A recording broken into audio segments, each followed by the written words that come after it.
This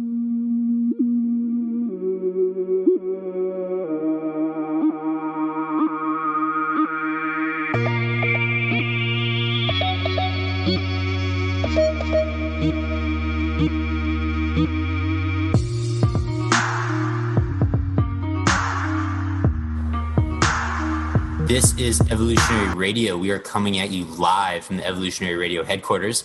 As always, this is your host, Trevor Kouritzin. Joining me, as always, Steve Smee. Hey, what's up, guys? We have a really fun show. We have a special guest. We're doing audio and video for this one. Trevor, you want to introduce our guest? Joining us today, we have IFBB Pro, Nick Trigili. Nick, welcome to Evolutionary Radio. Well, what's up, guys? It's a pleasure to have me on here. So, Nick, I listened to your interview on RX Muscle. I loved how you just kept it real. Like, there's no filters. That's the exact type of people me and Steve want to get on this show. The first question I have for you is, you started bodybuilding at a very, very young age. I think you were like 16. Is that correct? Yeah. I did my first show actually on my 17th birthday. And, excuse me, my voice is a little stuck. But I started dabbling with stuff around the age of 16. I think I might have even been 15 years old I started. But so that's my first question for you is, being only 15 or 16 when you started using steroids, are you dealing with any long-term health problems from that? So, I mean, as of now, I'm okay. But, I mean, we're still early in the game. I'm still only 30. As far as my health goes right now, I'm totally fine. I've been off everything for about 2.5 years now, almost going on 3. I just run like a TRT dose of testosterone just so I can obviously function. I can't come off testosterone ever. That's not going to happen. But yeah, my sperm count's fine. I feel fine. The only injury I ever really had was a little minor pec tear. My blood levels come back fine. My heart's not enlarged, which is crazy. I thought it'd be enlarged by now, but it's not. Kidneys and liver all check out. So, I mean, knock on wood, I'm okay. And don't get me wrong, I was no health advocate when I was being a bodybuilder. I really didn't give a shit about health because I was under the impression that really there was no way of stopping, to me it was like stopping, an earthquake or a tsunami. Like you're doing all these drugs, like these little over-the-counter little things aren't going to stop anything at that point. So I did a lot of health, fixing my health after the fact. And, so far so good. But everyone has different points of views on that, How did you even get the idea in your head to use steroids at 15 or 16? Because I started lifting weights when I was 13, and I mean, when I was 13 or 14, I thought creatine was a steroid. Were you actually using like injectables at 15 or 16? Yeah, so I growing up in the tri-state area, I'm not sure where you guys are originally from, but I'm from Canada, man. We're pretty tame. Yeah, so New York area is pretty intense as far as what you're exposed to at a young age. So coming up, I already had older friends that were in their 20s. Me being a pretty good athlete growing up, I was very curious already of how I could be better and be a more competitive athlete. So I started using Winstrol in high school, and that's where it all started. And I used injectable Winstrol in high school to get faster and jump better and be a better athlete. And it really aided my career in getting better. I got scholarships and everything else for the decathlon. And then that's when I had a real bad turning point in my life where I got kicked out of high school. I lost all my scholarships, and that's what led me to bodybuilding, was that whole turn of events. So I point everything into that one moment to why I became a bodybuilder. Because at that point, I probably went to school.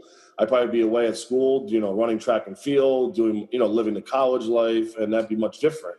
Opposed to me getting kicked out of school and having to survive on my own, and my parents kind of like were, not my best friends anymore at that point. So, I mean, can you disclose what happened for you to get kicked out? Was it something academic or? I mean, no, it was not academic at all. So me and my buddies were all like real big jocks in high school, and we were dickheads. And I went to Catholic school, so the rules were already like, elevated as it is. They watched everything you did. They're very meticulous about everything. So we would get in trouble literally for everything. Like our shirts untucked, not wearing the correct color shoes, like, and then being jocks on top of it, we would definitely try to bend the rules further than most people. So, you know, we would fight everybody in school. We were beating up kids, picking on people. You know, we're really bad kids, me and my 3 buddies. And then there was this one teacher, long story short, she had a son that was a freshman, and me and my buddies were juniors, and he tried out for the basketball team and the track and field team, and he never made it. And he always had like this real bad superstitious problem with me and my 3 buddies. He always tried to like rig our lockers. He's always tried to like hide our shit in the classrooms. He just hated us. He was like this nerdy kid, and he was actually the teacher's son. So, who was our history and our science teacher. So we had to deal with this teacher on a regular basis, and then the son would be in our classes and like, you know, in gym and all those stuff. Our school was very small. It was like 400 people in the whole school.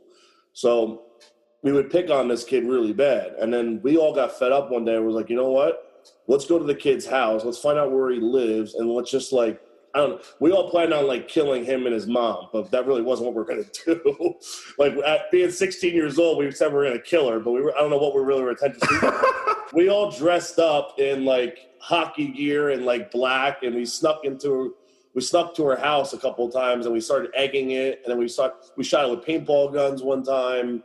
And then the third time we went there and we went to stake out the house, she had cops already like watching her neighborhood and her house. It was a very small neighborhood that we grew up in. It was a town called Interlaken, which has like 500 people in it. And there's probably 2 cop cars for the whole town. And we staked out like 2 blocks down the street, and then the cop came by, and we had like, you know, paintball guns in the car and like, you know, eggs and all this stupid shit. And we were all dressed in black with like ski mask on. And they arrested us for like, you know, terrorizing her and stalking her and like all this stupid shit. And then the Catholic school actually kicked us out for it because of, you know, to the degree that we took it. But I mean, it was really mindless, stupid stuff. I mean, we were 16 years old. I mean, we were just, you know, being kids at the time. And I mean, I look back now, I laugh at it, but at the time it was a disaster. My parents were paying all this money for Catholic school. My sister went there, and my 2 brothers went there. So we already had a reputation of, you know, this family being in this school, and I was like the degenerate. So it was a big letdown for my I think the lesson there is be careful who you hang out with, because the wrong friends can make you do some stupid shit for sure. Yeah, there's no way I definitely would have thought that on my own, except for those 3 idiots I was friends with. All I'll say is growing up in Canada is way different. Yeah, no, I mean, if you grew up in this area, it's way different, though. Like, New York, New Jersey it's different people. It's very different. So basically, you started bodybuilding really young. I mean, you had a gift for it. I mean, obviously, being an IFBB pro, you know what you're doing. Recently, you made the decision to stop competing. Yeah. That had to be a hard decision, you know, for someone who obviously loves to work out and train. What made you make that decision? There's a couple of things, man. Number one, I was, you know, gifted in the sense that I had sponsorships since I was like 22 years old, and I had a lot of extra money coming in, and I was lucky enough to have that extra money to do the sport of bodybuilding. And you know, off the bat, I didn't have money coming in. They gave me like barely anything, but as I got better and better, and as I improved, you know, the contracts went up, and your social media goes up. They start paying you more. So I was making really good money when my contracts ended. That bothered me because now I'm 27. I think I was 27, 28. And I really didn't have much going on for myself outside of bodybuilding except for the stage. And as you know, I mean, what does that really give you in life? That doesn't really do much for you. And I had, you know, dead-end jobs at the time just to support my career as a bodybuilder. And I just didn't see myself really getting anywhere by keep doing what I was doing. You know, after that, what was I going to do? You know, I'm not going to live off prize money. There's really nothing there. At that time, I had no more contracts. So it was a big money decision, honestly. And then once I got out of the routine of not being, you know, a monotonous, you know, guy in the gym 2-3 times a day, 7 days a week, and eating the meals, I had a lot more fun. I was enjoying myself. I had a life again. I could have a relationship with a girl because they actually want to hang out with me. You know, I go out with my buddies, I see my family, I go to, you know, special occasions, and, you know, I missed my whole 20s because of bodybuilding. That's all I did. I mean, I did go out and stuff, but I was regimented to be a bodybuilder, you know, and I wanted to just enjoy myself. And then I realized, you know what, I don't think my heart's in this anymore. And, you know, sometimes life has a weird way of showing you maybe what your next thing is, you know, your next step in life is. And I saw the light at the end of the tunnel with this. And I know I wanted to get back into coaching full time and, you know, and producing media for people and good information. And I had a good network of people that I met over the last, you know, 13 years that I could open this business up and kind of, you know, start off the ground from running. You know, I didn't really have to wait to meet people, and, you know, I had a reputation already. So that really helped me get this business up and going fast. And, you know, that was to my advantage. So, and I'm enjoying this a lot. I'm not in a bad mood. I'm not sad. I wake up every day excited to work, and, you know, I'm helping a lot of people now.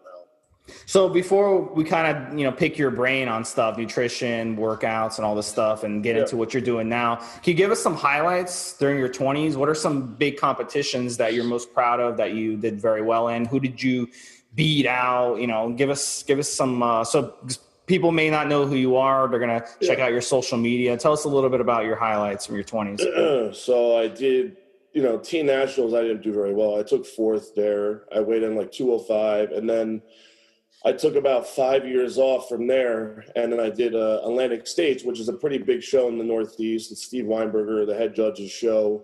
And back when I did it when I was 22, it was it was a very competitive show. You know, Max Charles and I battled it out for 1st and 2nd. I ended up taking 2nd at that show. And then I went on to junior nationals, and I took 6th. And that was 2011.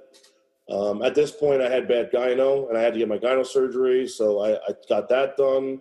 And then I came back and I did USA's, which is a pro qualifier, in 2012, and I ended up taking 2nd.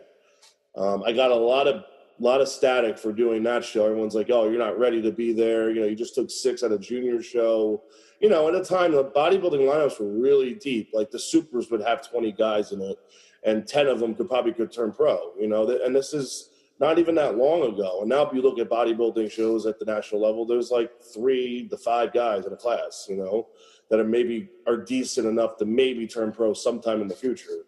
So I was competing against everybody that was pro: Dusty Hanshaw's, Eddie Baraka's, Stephen Frazier, Max Charles, Akeem Williams, Dan Decker. Like, there was a lot of people in the lineup that was, you know, turning pro soon.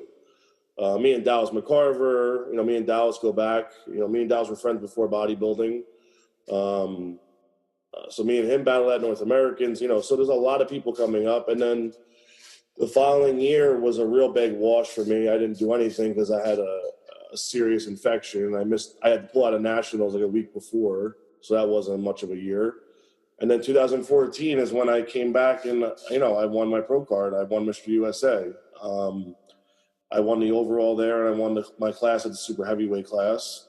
And then from there, I took a year off, and then I did my first pro show, and that was my last show. And that was my big run. I mean, I didn't do, you know, 10, 15, 20 shows like a lot of people. I strategically planned every show I did. It took the time off in the off season to get my body where it needed to be. And I think that's, you know, a big thing that I stress to people now is to take the time off and, you know, put the muscle on you need to be competitive with. And I said, just doing show after show and not getting anywhere, you know? What are your thoughts, Nick, on the current state of bodybuilding? It seems like more and more really good bodybuilders like yourself have decided to, you know, hang up their posing trunks. Like, a couple of names that come to my mind is, you know, Jason Huh. I don't think we'll ever see him on stage again. You know, Evan Centopani, I don't think we'll ever see him on stage again. It seems like everyone now wants to do physique and classic physique. Like where do you think the sport of bodybuilding is headed? You know, I'm not sure how long you guys follow the sport for, but I got into it when it was just bodybuilding, figure, and fitness. And there was only 3 divisions. And bodybuilding was like basically the main attraction to the show. So it would be the last thing at the night show they would put on because everybody would wait to see the bodybuilders. And it was like the main event.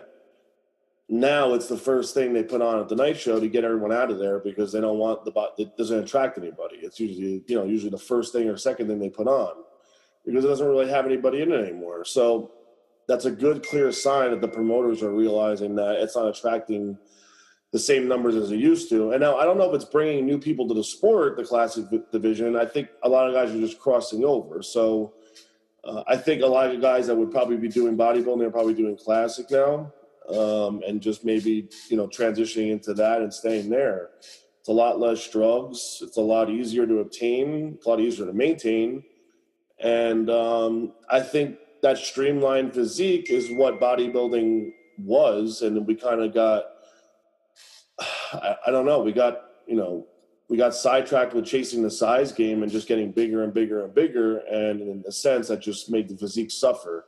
And don't get me wrong, I like the freaky, big, ginormous look. I mean, I was no small cat either, but I like to keep my body to a certain point too. Like I was really uncomfortable. I don't know how those guys can walk around with that amount of muscle density on them. What was your peak stats at your biggest height and weight and body fat?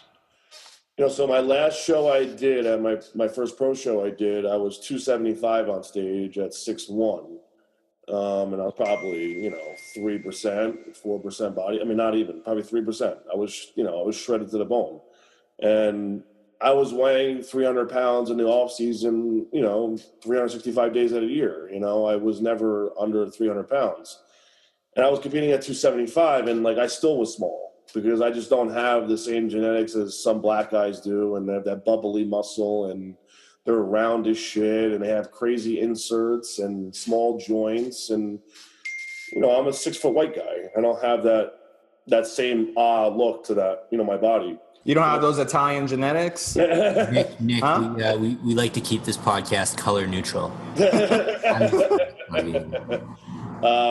I think the black guys should have their own division at some point. I mean, it's just getting so unfair. There's no white guys out there anymore. Justin Compton's gone. Obviously Dallas is not here anymore. And one thing about black guys though is they're either super jacked or super fat. Yeah. Have you noticed that? It's either one extreme or the other. The off season they're always a mess, and they have really, a lot of them have really thick skin too. Like Akeem Williams, I don't know if you see him. He can't get in shape for shit. I mean, he's always out of shape at every show because his skin is just so thick.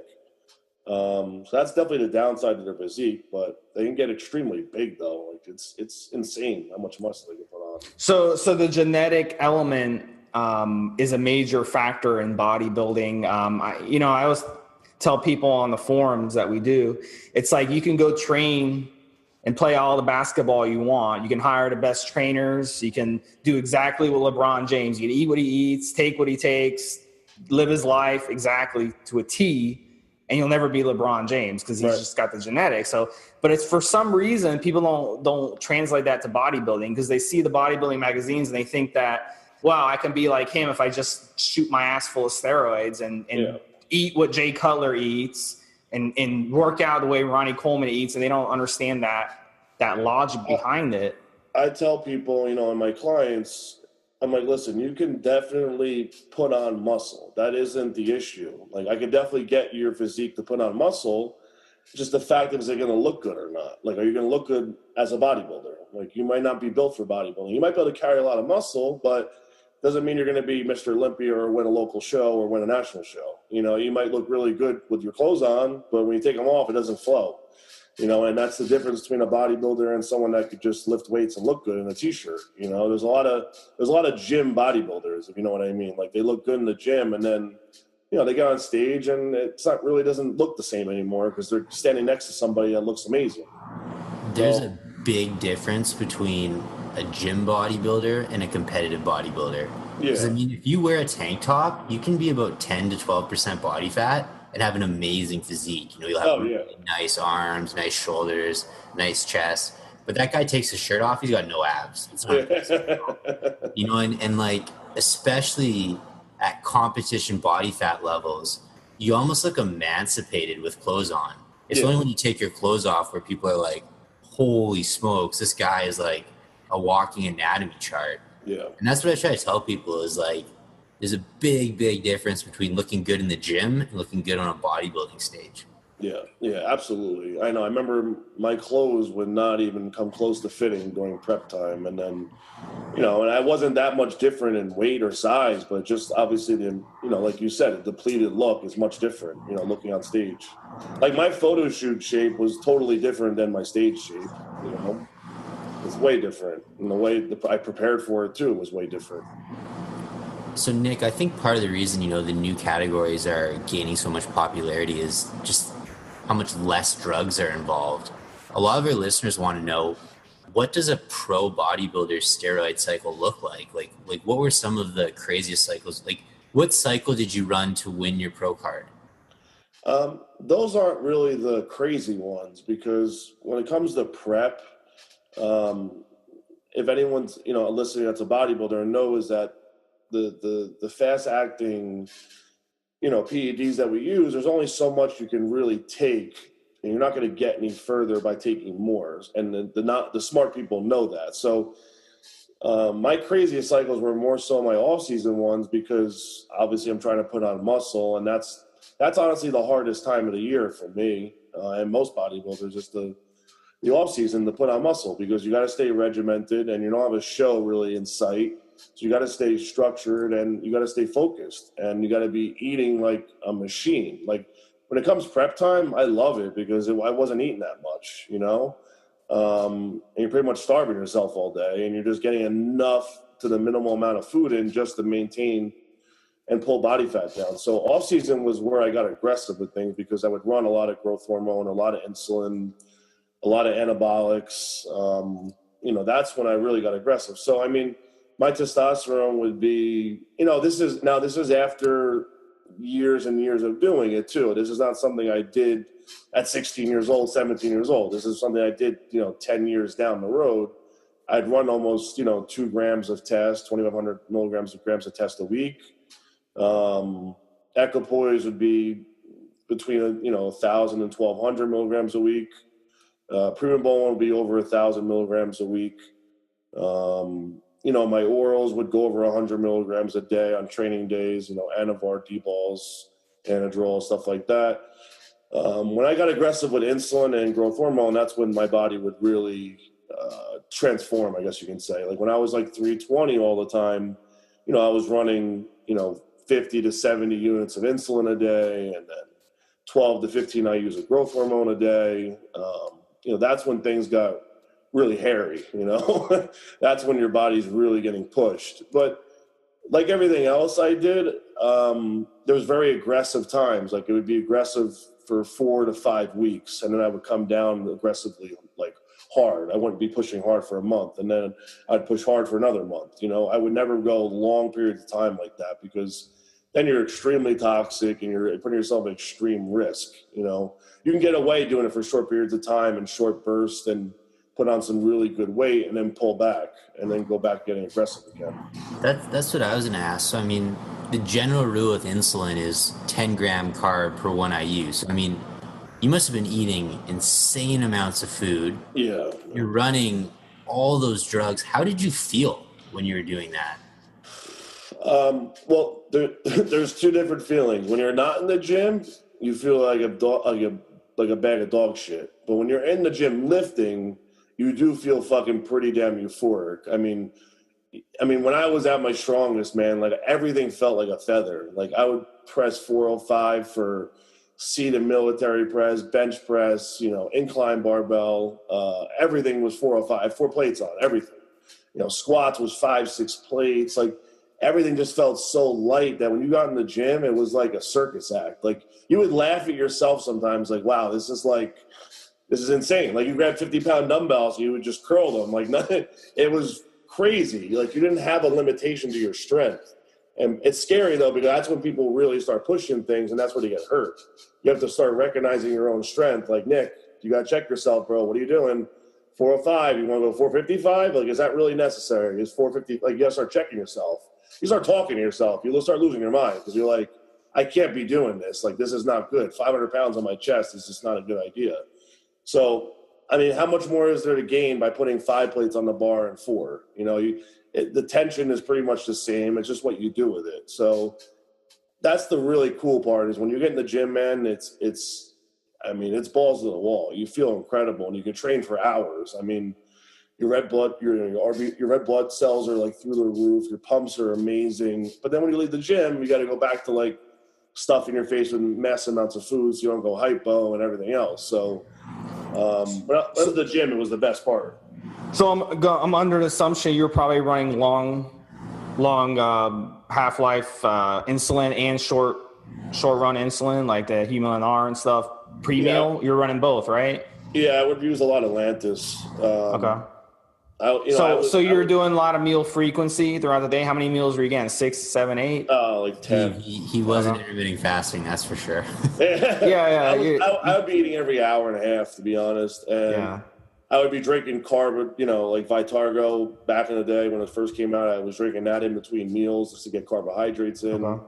But what would you say your calories and macros were at that peak, just out of curiosity? Because I write a lot of physique of greatness articles, and I'm curious. And you didn't mention tren, did you, as part of your cycle? Not off season. I never ran tren in off season. I never believed in running tren in off season. I like using it for prep, and I like to keep my receptors really fresh for that. And then when I go on it for prep, like I could run 300 milligrams of it and be hard as a fucking rock, And in the off season, I had too many other drugs to use. Like I had real Primabol and AMPs. I had real Anadrols, real D-balls, real Equipoise. Like, and also, like how much you were eating and how much you weighed. If you added in tren, the night sweats and insomnia, forget about it. I probably would have committed suicide at that point.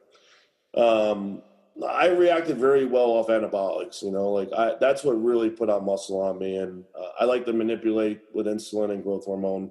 But calorie-wise, I don't know what my caloric intake was, but I didn't go under 1,000 grams of carbs when I was on that, that hiatus, and protein, I never really ate that much protein. I would eat probably 300, 400 grams of protein. I never really shopped at protein that much.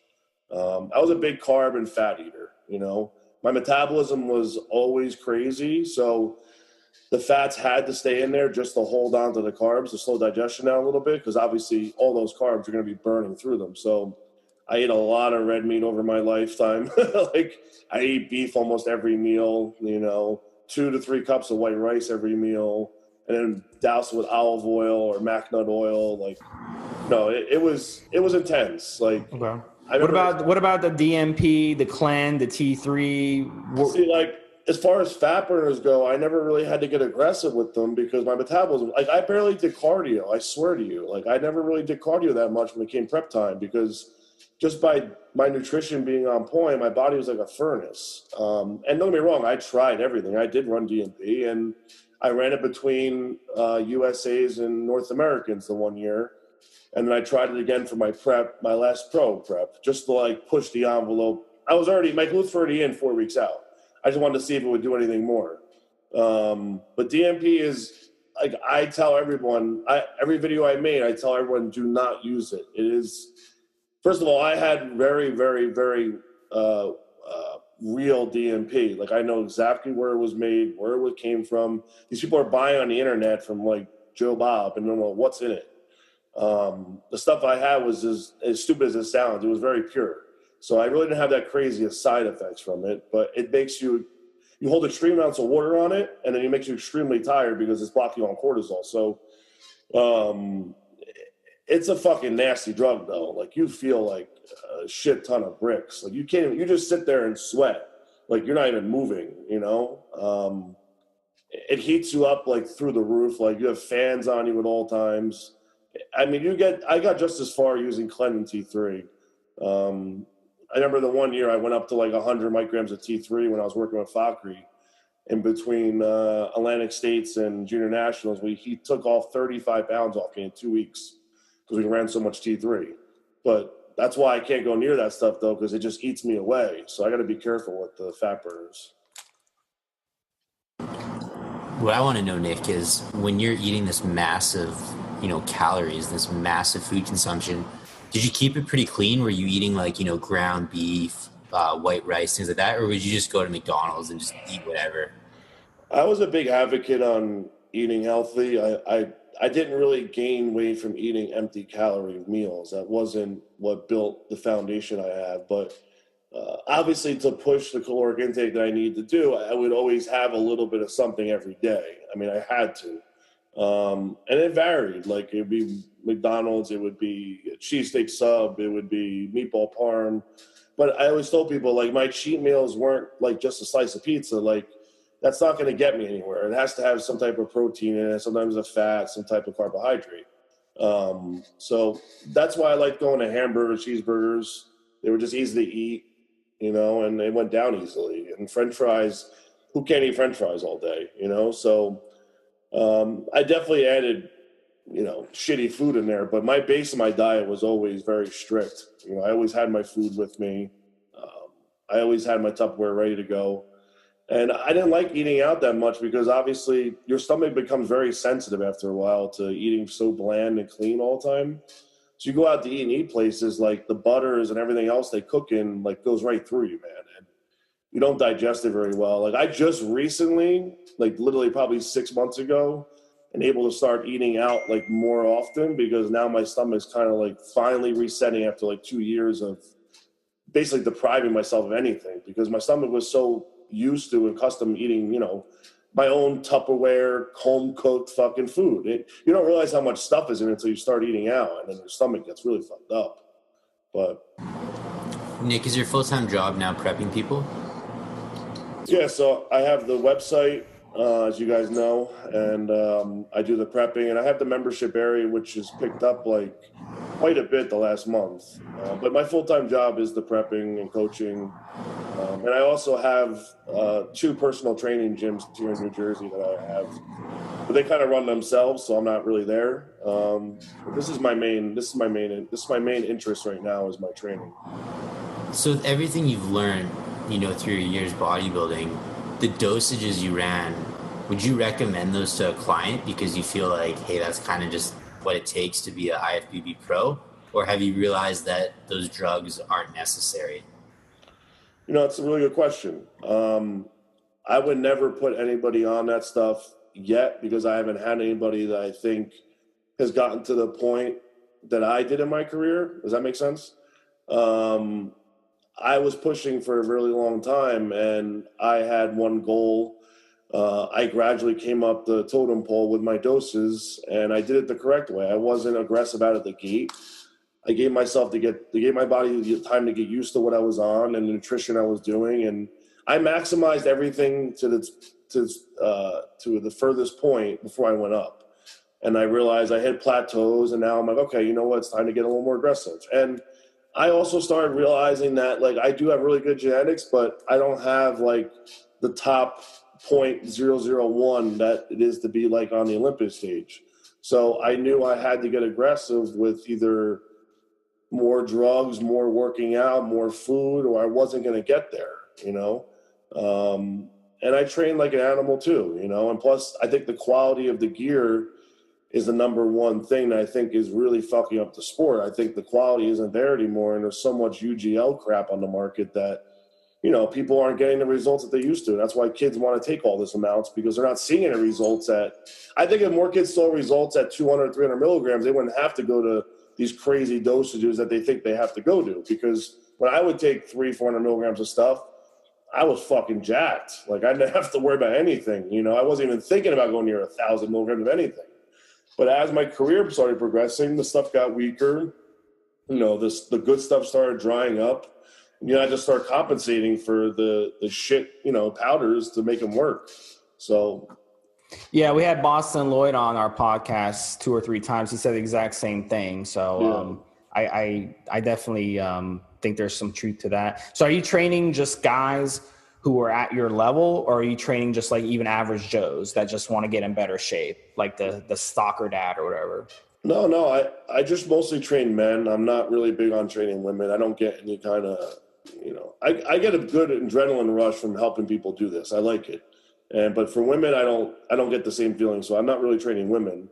My focus is men, all ages. I really don't have any care if you compete or not, just as long as you care. Like, don't hire me and then not do anything and argue about everything and not want to listen, you know?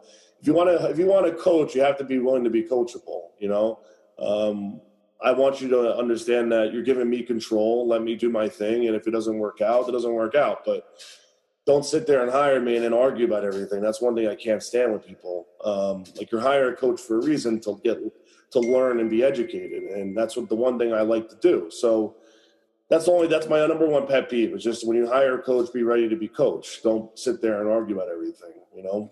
So what are some of the things that you're hearing from clients that are you think is misinformation, myths that they're arguing with you about when it comes to working out or nutrition? What are some of the things that they're saying that bother you? You know, I get, since I'm the new guy on the block, I think I got a big rush of people. So I think a lot of people were curious to see what I could do with them and what my insight is on coaching, maybe my point of view. So I had a lot of people, I think, left other coaches just because, like, oh, let me see what Nick can do. You know, what's different about him? And the number one thing that I noticed is that my attention to detail. So a lot of coaches, you know, they probably have XYZ amount of clients. I don't know how many, 100, 200, whatever they have. And these people kind of get lost in the struggle of competing if they're good or not, and to gain the coach's attention.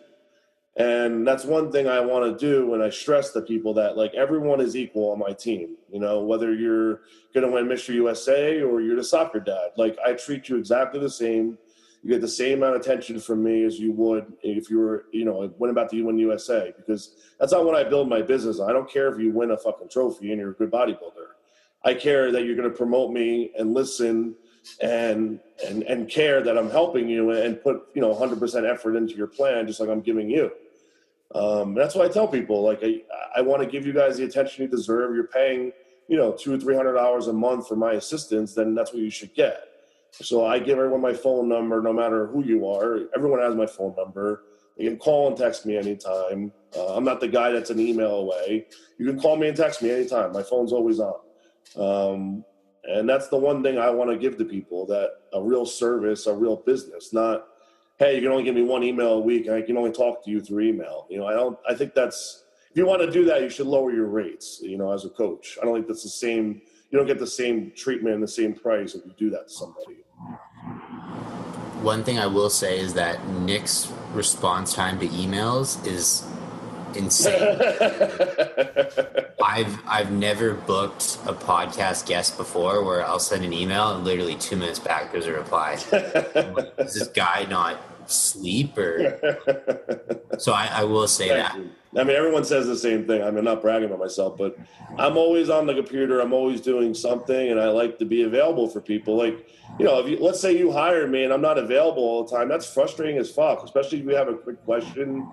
My job is to give you service. So if I'm not there to answer a question you have about a meal, or maybe you have an issue at the gym, or you got hurt and your coach isn't around, then that kind of sucks. I don't want someone to feel that way. I want to be always available.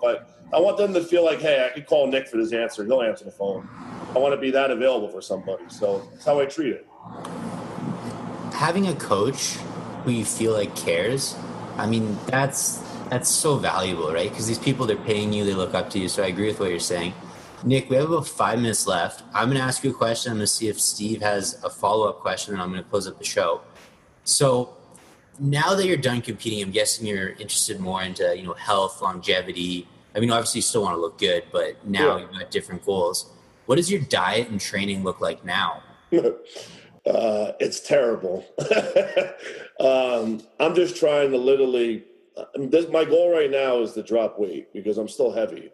For the last 2 years that I wasn't competing, I still was trying to maintain somewhat of a bodybuilder regimen because I was still kind of holding on. I wasn't sure what direction I was going in yet until about, until January. Then I realized, what, I'm really going to step away. This is it.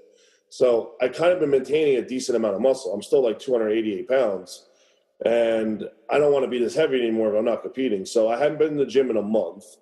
I have cardio machines in my house. So I've just been doing cardio like 3-4 days a week in the morning, doing it fasted. And I've just been really keeping my calories extremely low. I would literally, like, if all I'm going to eat today is a couple pieces of pizza, that's all I'm going to eat. Like, I'm going to really starve myself because I'm trying to get catabolic so I can burn some of this muscle off. I'm taking T3 and some clenbuterol to help aid that. And I'm only on my TRT dose of testosterone, which is like 350 milligrams a week.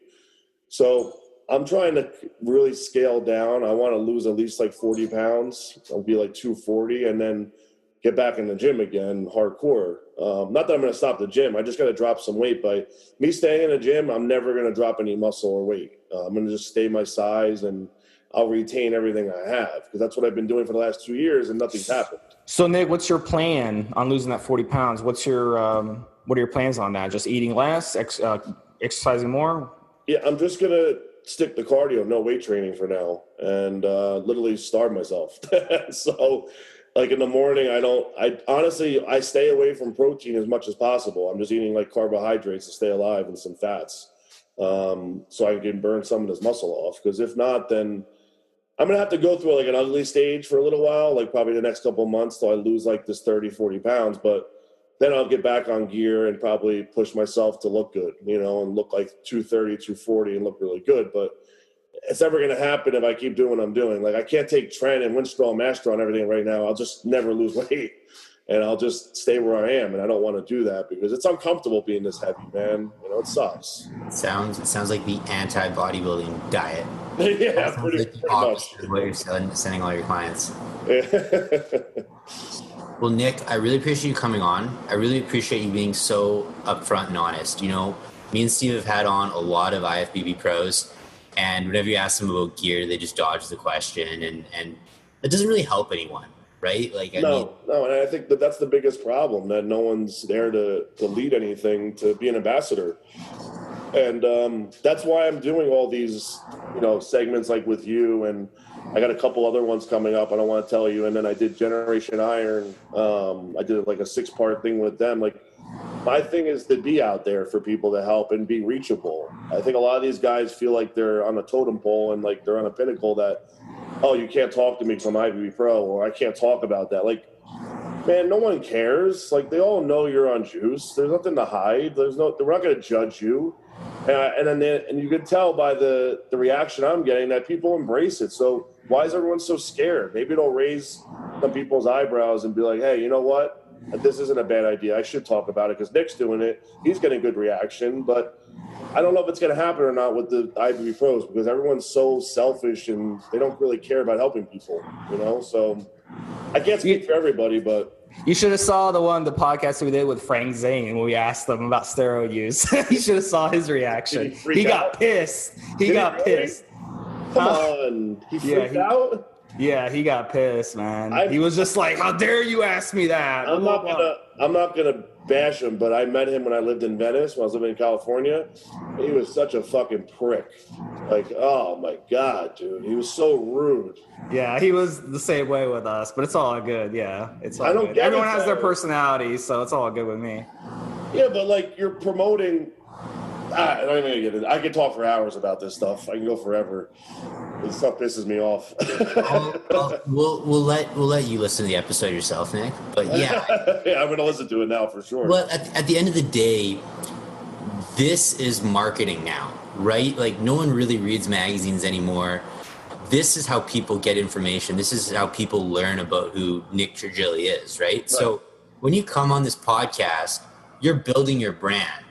If you come on this podcast and you're basically a major a-hole for an hour, people are going to be like, Nick's an a-hole. I'm not going to hire him, right? You come on here for an hour. You're really helpful. You seem like a smart guy. People will be like, hey, this Nick guy, he seems like a really genuine guy. I'm going to follow him on Instagram. Maybe if I'm looking for a coach, I'll send him an email, ask about his prices, things like that. Like, being helpful is only going to benefit you. Yeah. You know what I mean? Like, but I think the number one problem is that no one is helpful in our sport. Everyone is out for themselves. What can I get out of it? What can I gain from it? What's it about? It's all me, And even when I was coming up as a bodybuilder, I was with a pretty big company called Muscle Meds, and we would go to every convention. I would make sure I'd help out every kid with a question that they had and shake their hand, talk to them about something. That was the same way I treat my people now. Like, if somebody DMs me on Instagram, I answer them. I don't ignore anybody unless they're an asshole to me, and I'm not going to answer them. But I literally answer every DM, every email, every Facebook message. I can't answer every comment because that's insane, but if you take the time to write me a message, I'm going to answer you, at least react to it. And I think that's the best part about what I'm doing is that I'm giving you the time. So if people have questions, I always tell them, just send me questions, send it to me and I'll answer it. I'm not hiding anything. I'm the same way, except for when people ask me like weird stuff, like how much would it cost for me to send them like my underwear after working out or so. I just dirty socks, dirty underwear. I've been getting that for 10, 15 years now. That's nothing. Oh man, I've gone some weird. That's nothing. I'll show you some of my questions. We can compare battle scars. For your host, Trevor Kouritzin, for my co-host, Steve Smee, and for our special guest, IFBB Pro, Nick Trigili, this has been another episode of Evolutionary Radio. Live your life, look good doing it. Thanks for listening.